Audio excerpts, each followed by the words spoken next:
جب میں 4 سال کا تھا تو مجھے لگتا تھا کہ میرا ابو دنیا کے سب سے بہترین انسان ہے۔ جب 6 سال کا ہوا تو مجھے یقین تھا کہ ابو سب کچھ جانتے ہیں، انہیں ہر چیز کا علم ہے۔ جب 10 سال کا ہوا تو مجھے لگتا تھا کہ ابو اچھے تو ہیں پر ذرا غصے کے تیز ہیں۔ جب 12 سال کا ہوا تو سوچا شاید اب ابو پہلے جیسے نہیں رہے۔ جب 14 سال کا ہوا تو ابو مجھے اب بہت پرانے خیالات کے لگنے لگے۔ جب 16 سال کا ہوا تو سوچا ابو کو آج کے دور کا کیا پتا، انہیں کچھ بھی علم نہیں۔ جب 18 سال کا ہوا تو دل میں خیال آیا ابو میں اب برداشت بالکل بھی نہیں رہی۔ اور جب 20 سال کا ہوا تو مجھے یہ لگا کہ ابو کے ساتھ رہنا مشکل ترین کام ہے، اور حیرت ہوتی تھی مجھے امی پہ کہ امی بیچاری کیسے نبھاتی رہی۔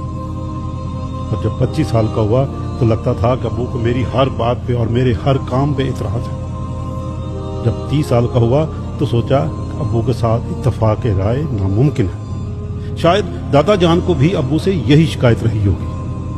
پھر جب 40 سال کا ہوا تو محسوس ہوا کہ ابو نے ہماری پرورش بہت اصولوں سے کی تھی، اور میں بھی اپنے بچوں کو اب ایسا ہی بنانا چاہتا ہوں۔ جب 45 سال کا ہوا تو بڑا تعجب ہوا کہ ابو نے ہم سب کو کیسے سنبھالا تھا۔ جب 50 سال کا ہوا تو سوچا بچوں کی تربیت کتنا مشکل کام ہے، پتہ نہیں ابو نے ہمیں بڑا کرتے ہوئے کتنی مشکلیں کی گزرے ہوں گے، کتنی راتیں جاگ کر گزاری ہوں گی۔ اور جب 55 سال کا ہوا تو احساس ہوا ابو کتنے دانا ذہین اور کتنے سمجھدار انسان تھے۔ اور جب 60 سال کا ہوا تو دل سے نکلا ابو واقعی سب سے اچھے تھے۔